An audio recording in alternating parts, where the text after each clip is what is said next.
Hello बच्चों, कैसे हो आप लोग? अच्छे हो गए? तो बेटा मैं आपको पढ़ा रही थी अलंकार।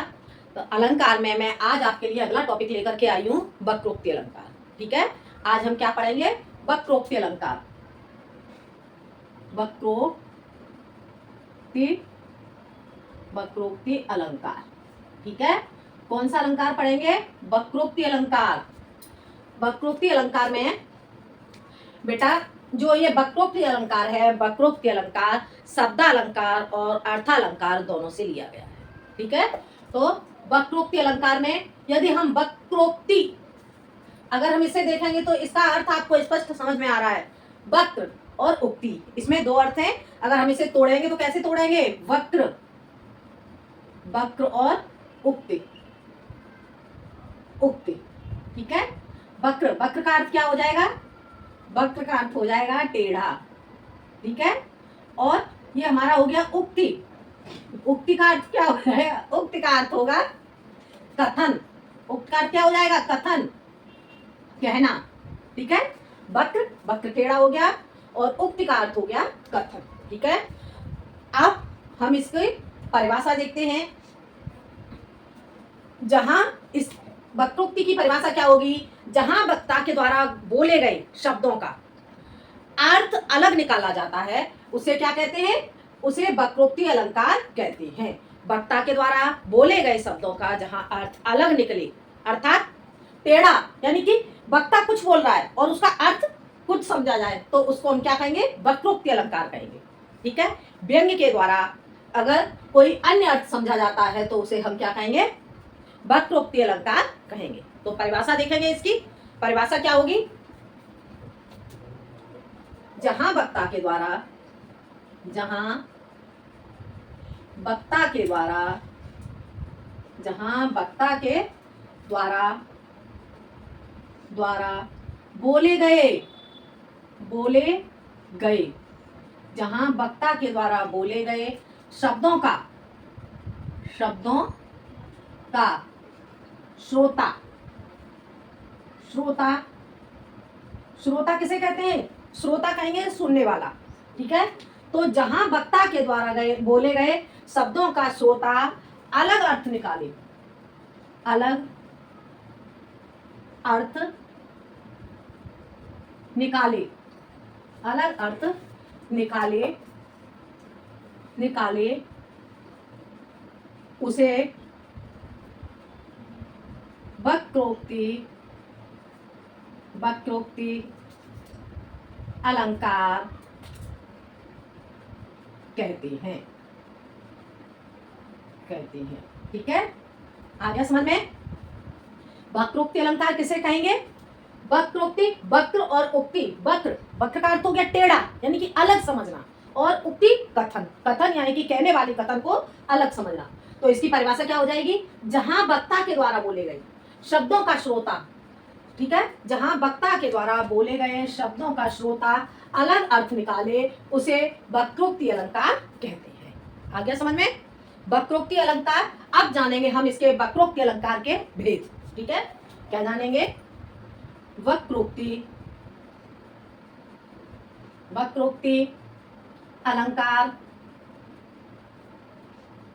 अलंकार के भेद।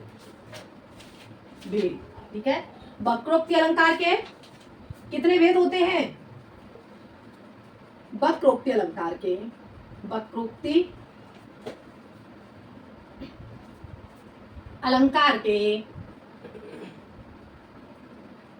अलंकार के दो भेद होते हैं। ठीक है, आगे समझ में? वक्रोक्ति अलंकार के दो भेद होते हैं। एक कौन सा हो जाएगा? एक हो जाएगा श्लेष वक्रोक्ति। पहला हो जाएगा श्लेष वक्रोक्ति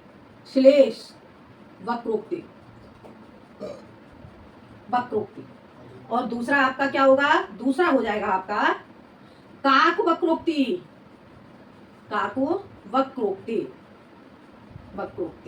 ठीक है, आगे समझ में? पहला होगा आपका श्लेष वक्रोक्ति और दूसरा होगा आपका काक वक्रोक्ति। श्लेष का अर्थ क्या हो गया? श्लेष मैंने कल आपको श्लेष अलंकार पढ़ाया था। ठीक है, तो श्लेष क्या होता है? चिपका हुआ होना, एक के साथ में दूसरा अर्थ चिपका हुआ होना। यानी कि जैसे कि मान लो हमारा शब्द आ रहा है एक, और उसके साथ अर्थ हमारे कितने निकलना है, 2 अर्थ निकलना है या 3 अर्थ निकलना है, तो उसे हम क्या कहेंगे, श्लेष वक्रोक्ति। और जहां पर काकु, काकु का अर्थ क्या हो गया, काकु का अर्थ हो गया ध्वनि के द्वारा, काकु अर्थात ध्वनि के द्वारा यदि कोई वक्रोक्ति हो रही है तो उसे हम क्या कहेंगे, काकु वक्रोक्ति कहेंगे। ध्वनि के द्वारा जो वक्रोक्ति होती है उसे हम क्या कहेंगे, काकु वक्रोक्ति कहेंगे। और जो श्लेष के द्वारा वक्रोक्ति होती है उसे हम श्लेष वक्रोक्ति कहेंगे। हो गया क्लियर, समझ आ गया। अब हम पढ़ेंगे, सबसे पहले अब हम जानेंगे श्लेष वक्रोक्ति। ठीक है, क्या जानेंगे हम, श्लेष वक्रोक्ति। इतना समझ में आ गया होगा बेटा, एक बार और समझ लो। वक्रोक्ति अलंकार, वक्र और उक्ति। वक्र का अर्थ हो गया टेढ़ा, उक्ति कथन। ठीक है, जहां वक्ता के द्वारा बोले गए शब्दों का श्रोता अलग अर्थ निकाले उसे वक्रोक्ति अलंकार कहते हैं। वक्रोक्ति अलंकार के भेद, वक्रोक्ति अलंकार के 2 भेद होते हैं, श्लेष वक्रोक्ति और काक वक्रोक्ति। ठीक है, ये समझ में आपको आ गया होगा। अब हम पढ़ेंगे श्लेष वक्रोक्ति। क्या जानेंगे हम, श्लेष वक्रोक्ति।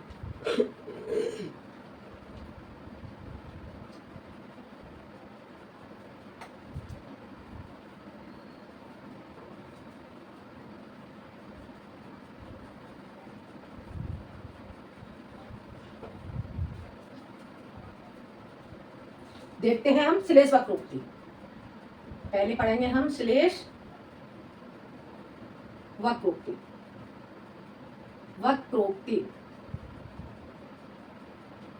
श्लेष वक्रोक्ति, श्लेष में आपको समझा चुकी हूँ और श्लेष अलंकार में आपको कल भी पढ़ा चुकी हूँ, तो श्लेष का अर्थ आपको पता ही होगा। ठीक है, अब हम इसकी परिभाषा लिखेंगे श्लेष वक्रोक्ति की। श्लेष वक्रोक्ति क्या होती है, जहां श्लेष के कारण, जहां श्लेष के कारण, श्लेष के कारण, श्लेष के कारण वक्रोक्ति,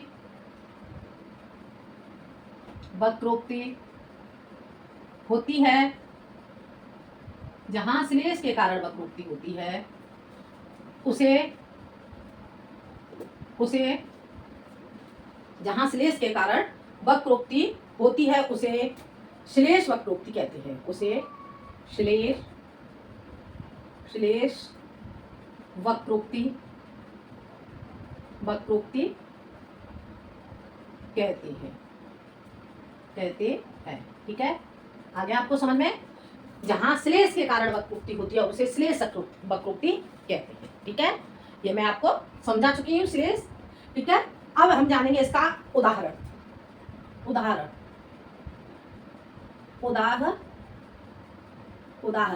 ठीक है,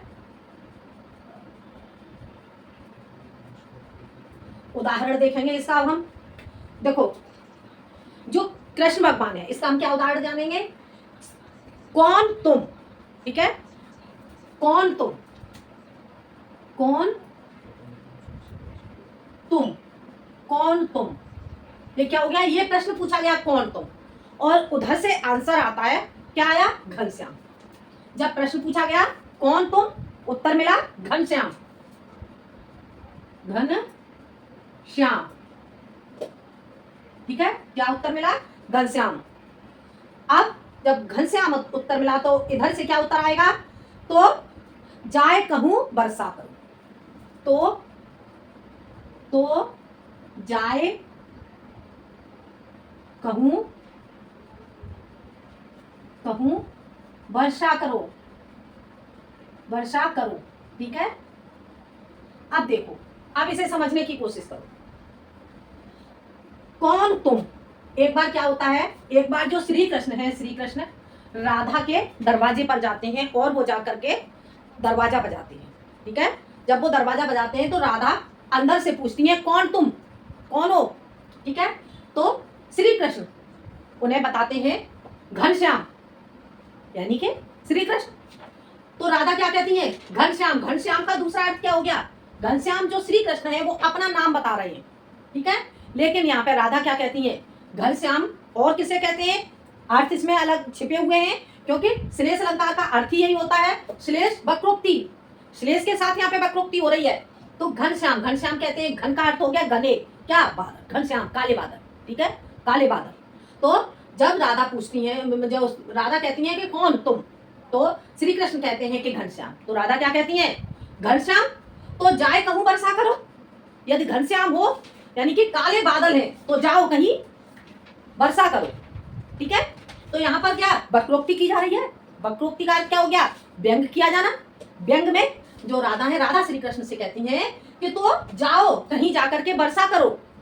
आगे समझ में। तो इसलिए यहाँ पर कौन सा अलंकार होता है, यहाँ पे श्लेष वक्रोक्ति अलंकार। हो गया क्लियर। अब हम इसका स्पष्टीकरण लिखेंगे। तो स्पष्टीकरण हम इसका क्या लिखेंगे, स्पष्टीकरण स्पष्टीकरण में लिखेंगे प्रस्तुत उदाहरण में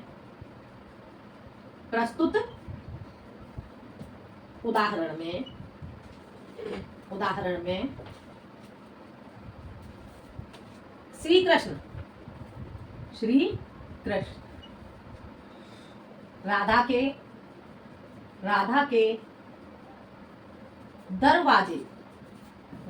दरवाजे पर जाते हैं। ठीक है, राधा के दरवाजे पर जाते हैं और वो दरवाजा बजाते हैं। तो राधा व्यंग्य करते हुए तो राधा पूछती हैं कौन, क्या पूछती हैं, कौन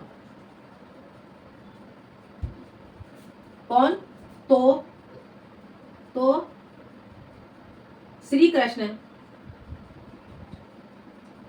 कहते हैं मैं घनश्याम। ठीक है, वो कहते हैं मैं घनश्याम। तो राधा व्यंग्य करते हुए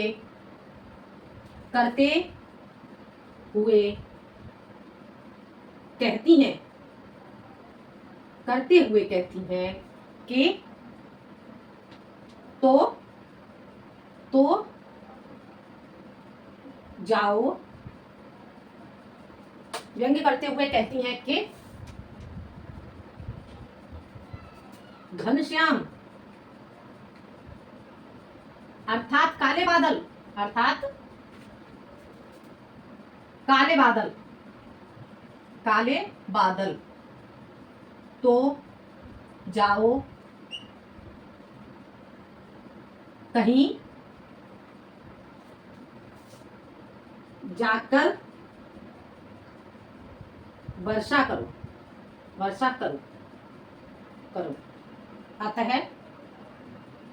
अतः यहाँ पर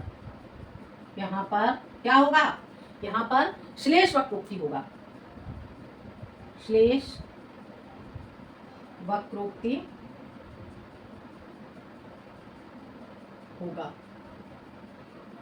ठीक है, आ गया समझ में।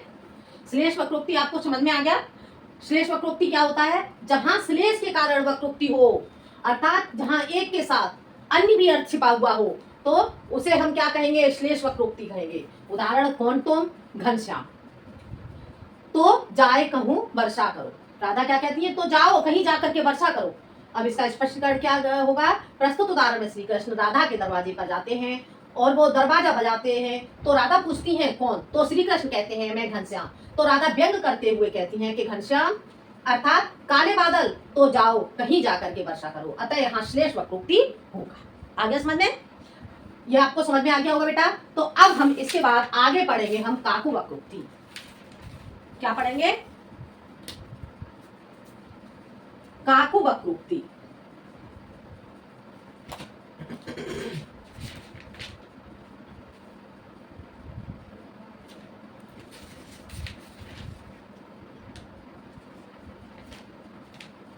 अब हम आगे जानेंगे काकू वक्रोक्ति।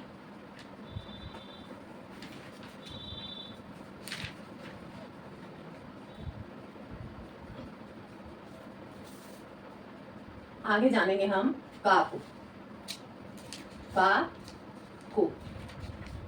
काकु वक्रोक्ति। ठीक है, काकु वक्रोक्ति किसे कहते हैं? काकु वक्रोक्ति, जो वक्रोक्ति काकु अर्थात ध्वनि के द्वारा होती है उसे हम काकु वक्रोक्ति कहते हैं। ठीक है, देखते हैं हम इसकी परिभाषा।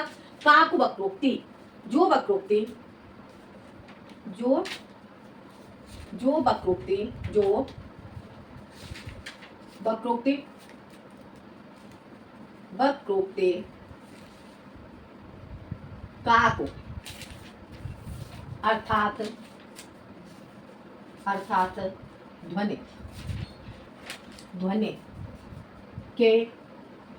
ध्वनि के बल पर होती है, ध्वनि के बल पर होती है उसे काकु वक्रोक्ति उसे काकु वक्रोक्ति कहते हैं। आ गया समझ में? जो वक्रोक्ति काकु अर्थात ध्वनि के बल पर होती है उसे काकु वक्रोक्ति कहते हैं। ध्वनि के बल पर अर्थात कहा कुछ जा रहा है और हमारी समझ में कुछ आता है। ठीक है, तो उसे हम क्या कहेंगे? काकु वक्रोक्ति। ठीक है, काकु का अर्थ क्या हो गया? ध्वनि के आधार पर जो वक्रोक्ति होती है उसे हम काकु वक्रोक्ति कहते हैं। हो गया क्लियर? समझ आ गया? अब हम जानेंगे इसका उदाहरण क्या लिखेंगे हम इसका? उदाहरण क्या होगा इसका? उदाहरण देखते हैं। उसने कहा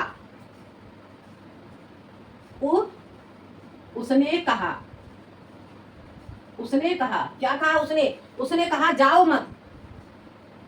उसने कहा जाओ मत। उसने क्या कहा? जाओ मत, बैठो यहाँ। ठीक है, क्या कहा उसने कहा जाओ मत, बैठो यहाँ। और मैंने सुना जाओ। मैंने क्या सुना? मैंने सुना जाओ। ठीक है, उसने कहा जाओ मत। उसने तो कहा जाओ मत, बैठो यहाँ। ठीक है, और मैंने क्या सुना? मैंने सुना जाओ मत, बैठो यहाँ। जाओ मत, बैठो यहाँ। तो यहाँ अर्थ क्या निकल के आ रहा है? कहा कुछ जा रहा है और हमारे ध्वनि के कारण हमारे समझ में कुछ आ रहा है। ठीक है, तो यहाँ पे क्या हो जाएगा? उसने कहा जाओ मत, बैठो यहाँ। और हमने क्या समझा? मैंने सुना जाओ मत, बैठो यहाँ। अलग अलग अर्थ हो गया दोनों का। ठीक है, तो अब इसका हम स्पष्टीकरण क्या लिखेंगे? स्पष्टीकरण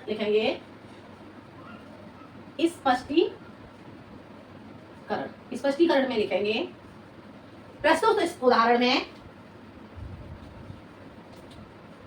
प्रस्तुत उदाहरण में जाने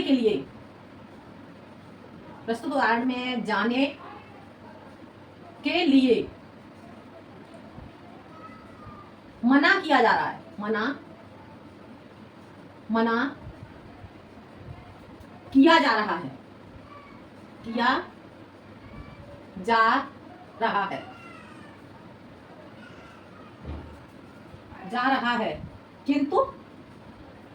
किंतु ध्वनि के कारण क्या होता है? मैंने सुना, ध्वनि के कारण मैंने सुना जाओ मत, बैठो यहाँ। सुना क्या? जाओ। ध्वनि के कारण परिवर्तन में सुना जाओ मत, बैठो यहाँ। अतः यहाँ क्या होगा? काकु वक्रोक्ति। अतः यहाँ काकु वक्रोक्ति अलंकार होगा। होगा। ठीक है, वक्रोक्ति अलंकार आपको समझ में आ गया।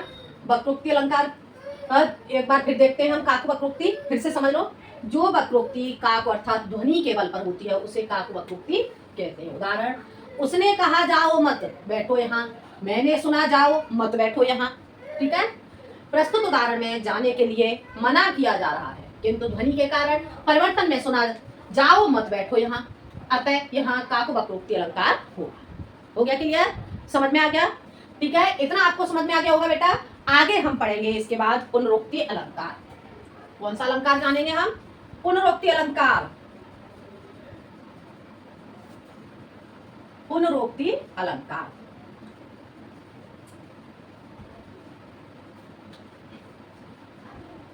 आगे हम जानेंगे पुनरुक्ति अलंकार।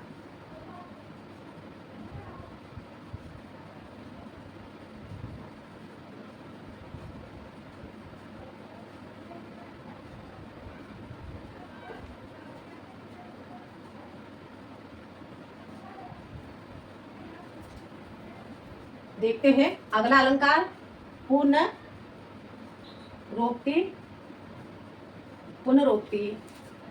अलंकार। अलंकार ठीक है, पुनरुक्ति अलंकार। पुनरुक्ति अलंकार में भी देखते हैं पुनरुक्ति, इसमें भी हमारे दो शब्द छिपे हुए हैं। हम इसे तोड़ेंगे तो कैसे तोड़ेंगे? पुनः, पुनः, और क्या हो जाएगा? उक्ति। उक्ति, पुनः का अर्थ क्या हो गया? दोहराना, पुनरावृत्ति। पुनः का अर्थ हो गया पुनरावृत्ति। पुनरावृत्ति अर्थात पुनरावृत्ति का अर्थ क्या हो गया? पुनरावृत्ति का अर्थ हो जाता है पुनः आना, दोबारा आना, दोहराना। ठीक है, या ऐसे लिख दो, दोबारा, दो बार आना, ऐसे लिखो। ठीक है, दो बार आना। आ गया समझ में? स्पष्ट हो गया होगा आपको। पुनः का अर्थ हो गया पुनरावृत्ति। पुनरावृत्ति अर्थात दो बार आना, किसी भी शब्द का दो बार पुनः आना। ठीक है, और उक्ति, उक्ति का अर्थ क्या हो गया? उक्ति का अर्थ वही होगा कथन, कहना। ठीक है, तो अब हम देखते हैं पुनरावृत्ति। इतना आपको समझ में आ गया होगा। अब हम इसकी परिभाषा जानेंगे। इतना आपको समझ में आ गया होगा बेटा। अब हम लिखेंगे इसकी परिभाषा। ठीक है, परिभाषा क्या होगी? जब कोई शब्द, या ऐसे लिख लो पुनरुक्ति, ऐसे भी लिख सकते हैं। पुनरुक्ति शब्द दो शब्दों से मिलकर बना है, पुनः और उक्ति। ठीक है, और आगे इसकी परिभाषा में लिखेंगे जब कोई शब्द, जब या जहां कोई शब्द दो बार दोहराया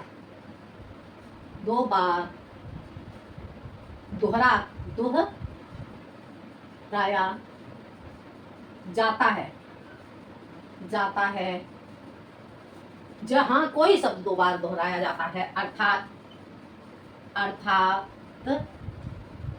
किसी शब्द की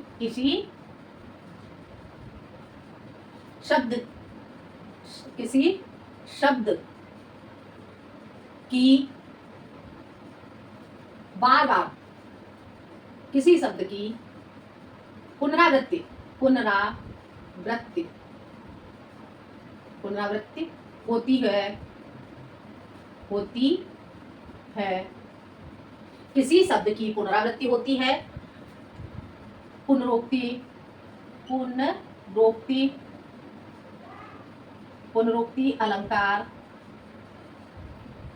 अलंकार कहलाता है।